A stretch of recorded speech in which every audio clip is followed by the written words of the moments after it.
Enchanté tout le monde. Alors je sais pas si vous avez bien entendu, mais ça c'était le bruit de ma pompe à essence qui commence un peu à fatiguer. Et le problème sur ce modèle, donc un berlingot de 2004, un 1,4 litre, eh bien c'est que la pompe à essence est immergée dans le réservoir qui est sous la banquette arrière, sous le plancher bien entendu, mais il n'y a pas de trappe pour y accéder sur ce modèle, il va falloir que l'on dépose le réservoir qui est en dessous. Donc ici vous voyez le réservoir avec une première fixation qui se trouve là, qui est directement prise sur une patte de fixation en plastique qui est moulée dans le réservoir. Et en fait vous avez une espèce de barre ici que vous voyez.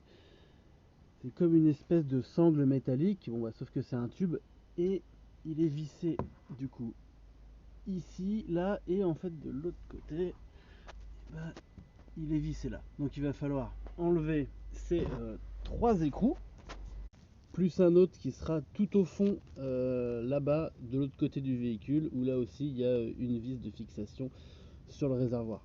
Mais avant de faire tout ça, on déconnecte la batterie, très important.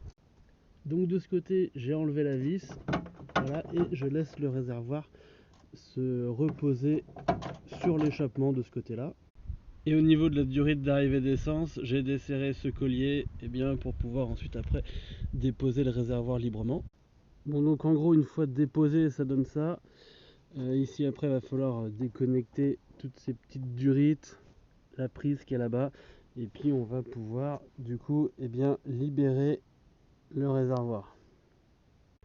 Bon, alors du coup, après c'est censé vous donner un truc comme ça, le réservoir tombé, et vous êtes censé avoir accès à la pompe par ici.